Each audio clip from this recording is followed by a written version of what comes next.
وعلى آله وأصحابه أجمعين برحمتك يا أرحم الراحمين. قال الله تعالى في القرآن المجيد والفرقان الحميد: أعوذ بالله من الشيطان الرجيم، بسم الله الرحمن الرحيم. وما خلقت الجن والإنس إلا ليعبدون. صدق الله العلي العظيم. السلام علیکم ورحمۃ اللہ وبرکاتہ. میری پیاری بہنوں، جیسا کہ ابھی آپ کے سامنے اعلان ہوا ہے، آج مجھے جو عنوان دیا گیا ہے، جو ٹاپک دیا گیا وہ یہی ہے کہ رمضان کے بعد ہمارے اعمال کیسے ہوں، یا پھر یوں کہیے کہ رمضان کے بعد ہماری زندگی کیسے گزرے. تو میری بہنوں، سب سے پہلے اللہ تعالیٰ کا شکر ہے الحمدللہ کہ اللہ تعالیٰ نے آپ کو اور مجھے سب سے پہلے ماہ رمضان تک پہنچنے کی توفیق عطا فرمائی، اور ہم سب نے صحت و عافیت کے ساتھ، تندرستی کے ساتھ اس مہینے کے صیام و قیام کو مکمل کیا. اور ہم اللہ تعالیٰ کا شکر بجا لاتے ہیں کہ اللہ تعالیٰ نے ہم کو قرآن کریم کی تلاوت کی بھی توفیق عطا فرمائی، دیگر اعمال صالح اور دیگر حسنات کی بھی توفیق عطا فرمائی. تو اللہ تعالیٰ کی اس توفیق پر سب سے پہلا کام ہمیں رمضان کے بعد یہ کرنا ہے کہ اس کی حمد وہ کریں، یعنی کہ اللہ تعالیٰ کا شکریہ ادا کریں. ہم دیکھتے ہیں کہ رمضان کے اختتام کے ساتھ ہی اللہ تعالیٰ نے عید الفطر کی نماز جو ہے نا شوال کی پہلی تاریخ کو اللہ تعالیٰ نے رکھی ہے. یہ کیوں ہے؟ کیونکہ اس میں ہم اللہ تعالیٰ کی بڑائی کا اعلان کرتے ہیں. یہاں پر اللہ تعالیٰ نے سارے مسلمانوں کو حکم دیا ہے اس نماز کا. تو یہ دراصل یہ نماز کیا ہے؟ وہ دراصل اللہ تعالیٰ کی بڑائی ہے، اس کی حمد ہے، اس کے جو ہے نا ہم شکریہ ادا کر رہے ہیں کہ اللہ تعالیٰ جو ہے نا اس عبادت کے ذریعے سے کہ اللہ تعالیٰ نے ہمیں رمضان عطا کیا ہے، اور اس بات کا ہم اس نماز کے ذریعے سے ثبوت پیش کر رہے ہیں کہ اللہ تعالیٰ ہم رمضان کے بعد بھی جو ہے نا آپ کی عبادت کریں گے. جیسا کہ اللہ تعالیٰ قرآن مجید میں ارشاد فرماتے ہیں: وَلِتُكْمِلُوا الْعِدَّةَ وَلِتُكَبِّرُوا اللَّهَ عَلَى مَا هَدَاكُمْ وَلَعَلَّكُمْ تَشْكُرُونَ. یعنی کہ رمضان کے روزوں کا تذکرہ کرنے کے بعد اللہ تعالیٰ یہ فرما رہے ہیں، کیا فرما رہے ہیں کہ جب تم روزوں کی تعداد پوری کر لو، جب تم روزے رکھ چکے ہو، تو پھر تمہیں چاہیے کہ تم اللہ تعالیٰ کی کبریائی کا اعلان کرو، اللہ تعالیٰ کی بڑائی کا بیان کرو، اور تم شکر گزار بنو. یہاں پہ اللہ تعالیٰ شکر گزاری کے لیے ہم کو حکم دے رہے ہیں. تو ہمیں چاہیے کہ سب سے پہلا کام اللہ تعالیٰ کا جو ہے نا ہم شکر ادا کریں. اور پھر اس کے بعد ہم دیکھیں کہ یہ جو نماز ہمیں اللہ تعالیٰ نے دی ہے، یہ عید کے دن دی ہے. تو عید جو چونکہ خوشی کا موقع ہے، تو کیا اللہ تعالیٰ نے ہمیں رخصت دی ہے کہ جب ہم خوشی منائیں تو اللہ تعالیٰ سے غافل ہو جائیں؟ جیسا ہم یہاں پر دیکھ رہے ہیں کہ عید کی چھٹیاں یہاں پر قطر میں 10-12 دن کی ملی ہے. وہ کیوں؟ کیونکہ یہاں پر خوشی کا موقع ہے. تو یہاں پر گورنمنٹ ڈکلیئر کر دی کہ تم اب کام کچھ مت کرو، جاب سے چھٹی لے لو اور خوشی مناؤ. تو کیا اللہ تعالیٰ بھی یہ چاہتے ہیں کہ اب چونکہ ہم نے پورے 1 مہینے کے روزے رکھے، اس میں بڑی تھکن بھی ہوئی ہمیں اور بڑی مشقتوں سے ہم نے روزے رکھے، الحمدللہ آرام سے گزر گئے، لیکن پچھلے سالوں میں ہم نے دیکھے تھے کہ گرمی کے کتنے سخت روزے تھے، بڑی مشقتیں ہم نے جب جھیلی تھی. اسی لیے کیا اب اللہ تعالیٰ ہمیں رخصت دے رہے ہیں کہ اگلے 1 مہینہ یا اگلے کچھ دن یا پھر اگلے 11 مہینے ہماری زندگیوں کا جائزہ حال دیکھے تو ایسے ہی لگ رہا ہے کہ اللہ تعالیٰ نے ہمیں اگلے 11 مہینے جو ہے نا رخصت کر دیے ہیں کہ اب تم جیسی چاہے زندگی گزارو، اب تمہاری مرضی چلے گی. اب چاہے تم شریعت کو فالو کرو یا نہ کرو، یا پھر شریعت کی مخالفت میں تم جو ہے نا اپنی زندگی گزار دو. کیا اللہ تعالیٰ یہ چاہتے ہیں؟ کیا اللہ تعالیٰ کا یہ قانون ہے؟ نہیں میری عزیز بہنوں، اللہ تعالیٰ تو چاہتے ہیں کہ ہم ساری زندگی متی بن کر رہیں. اللہ تعالیٰ 1 منٹ 1 لمحے کے لیے بھی ہمیں آزاد نہیں کرنا چاہتے اس کی عبادت کے لیے. چاہے پھر ہمیں خوشی کا موقع ہو، غم کا موقع ہو، ہماری زندگی میں کیسے ہی لمحے کیوں نہ آئے، ہماری زندگی میں کتنی ہی بڑی پریشانیاں، کتنی ہی بڑی خوشیاں کیوں نہ آئے، ہمیں چاہیے کہ ہم ہر لمحہ ہر گھڑی اللہ تعالیٰ کی بندگی میں گزاریں. ہر لمحہ ہم اعمال صالحہ کرتے ہوئے، حسنات کرتے ہوئے، خیر کے کاموں سے جو ہے نا ہم کبھی آزاد نہ ہوں. اللہ تعالیٰ یہ چاہتے ہیں. جیسا میں نے ابتدا میں ایک آیت کی تلاوت کی تھی، وہ سورہ زاریات کی آیت نمبر 56 تھی، جس میں اللہ تعالیٰ ہمارے پیدا کیے جانے کا مقصد بتا رہے ہیں. اللہ تعالیٰ کیا کہہ رہے ہیں؟ وَمَا خَلَقْتُ الْجِنَّ وَالْإِنسَ إِلَّا لِيَعْبُدُونَ. میں نے نہیں پیدا کیا جن اور انسان کو سوائے اس لیے کہ وہ میری عبادت کریں. تو ہمیں چاہیے کہ ہم ساری زندگی اللہ تعالیٰ کی عبادت میں گزاریں. اور پھر دوسری اہم چیز جو ہمیں اس رمضان کے بعد میں کرنی ہے، جو عمل ہے، وہ ہے کہ اپنا محاسبہ کریں، اپنا جائزہ لیں، اپنے آپ کو ٹٹولیں، اپنے گریبانوں میں جھانک کر دیکھیں کہ جس مقصد کے لیے اللہ تعالیٰ نے اس روزے کو رکھا تھا، کیا وہ مقصد میں نے پورا حاصل کیا ہے یا نہیں؟ اللہ تعالیٰ نے جس مقصد کے لیے روزے کو ہم پر فرض کیا تھا، وہ اس مقصد کو میں نے اچیو کیا ہے کہ نہیں، یہ ہمیں دیکھنے کی ضرورت ہے۔ میری عزیز بہنوں، ایک مثال کے ذریعے سے میں اس بات کو سمجھاتی ہوں کہ انسان کی یہ فطرت ہے، یا پھر میں یوں کہوں تو غلط نہیں ہوگا، کہ ایک عقل مند انسان کی یہ فطرت ہوتی ہے کہ وہ اگر کہیں اپنا پیسہ، اپنا روپیہ کہیں انویسٹ کرنا چاہ رہا ہے، تو یہ وہ ضرور دیکھتا ہے کہ اس کو اس سے کیا ریٹرن حاصل ہوگا، اس کا بدلہ اسے کیا ملے گا، کتنے پرسنٹیج اس کو پروفٹ حاصل ہوگا، یا پھر کہیں کوئی اپنا وقت لگا رہا ہے تو یہ ضرور دیکھتا ہے کہ اس کا بینیفٹ اس کو کیا حاصل ہوگا۔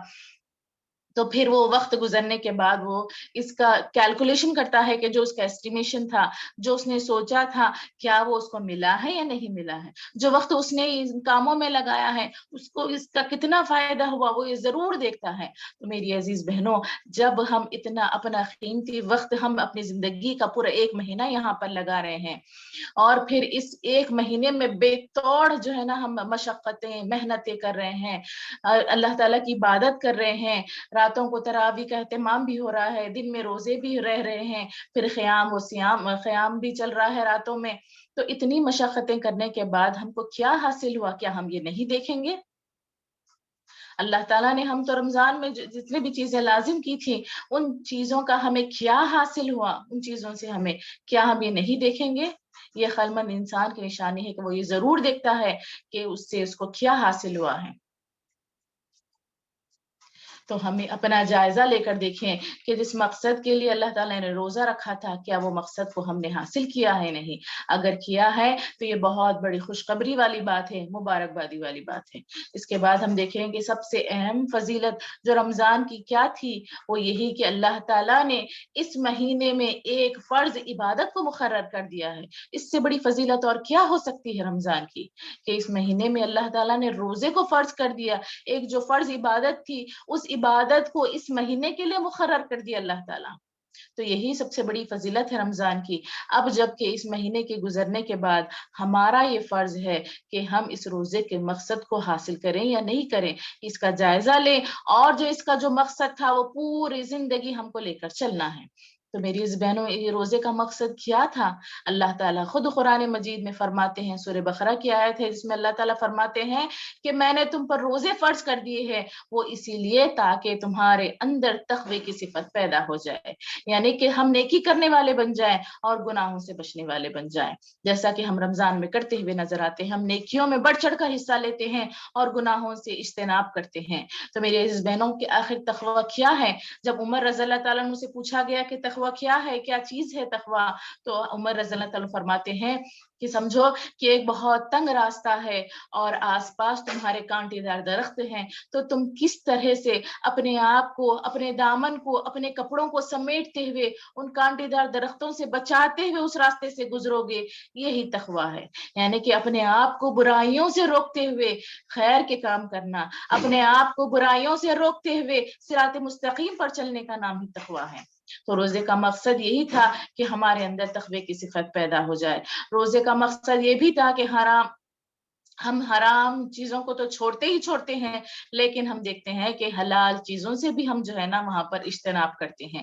جیسا اللہ تعالیٰ نے ہم کو حکم دیا ہے کھانا پینا چھوڑنے کا، ہم وہ بھی چھوڑ دیتے ہیں، اور زوجین کے جو تعلقات جو حلال ہیں وہ روزے میں ہم پر حرام کر دی جاتے ہیں، تو ہم سب جو ہے نا اس کو فالو کرتے ہیں۔ تو اس کا نتیجہ یہ ہونا چاہیے کہ رمضان کے ختم ہونے پر یہ حلال چیزیں تو ہم اپنا لیتے ہیں، ہم کر لیتے ہیں، لیکن جو حرام کردہ چیزیں ہیں، گناہوں سے ہمیں بچنا چاہیے، ان گناہوں کو چھوڑنے والے ہمیں بننا ہے۔ تو ہم اپنے آپ پر یہاں پر غور کریں کہ اپنے آپ پر کو دیکھیں کہ کیا ہمارے اندر یہ کیفیت آئی ہے، ہم نے اس روزے کے مقصد کو پورا کیا ہے یا نہیں کیا ہے، کیا ہم حرام سے بچنے والے بنے ہیں یا نہیں بنے ہیں، کیا ہم نے گناہوں کو کرنا چھوڑا ہے یا نہیں چھوڑا ہے، ہمارے اندر تقویٰ کی صفت باقی ہے یا نہیں ہے۔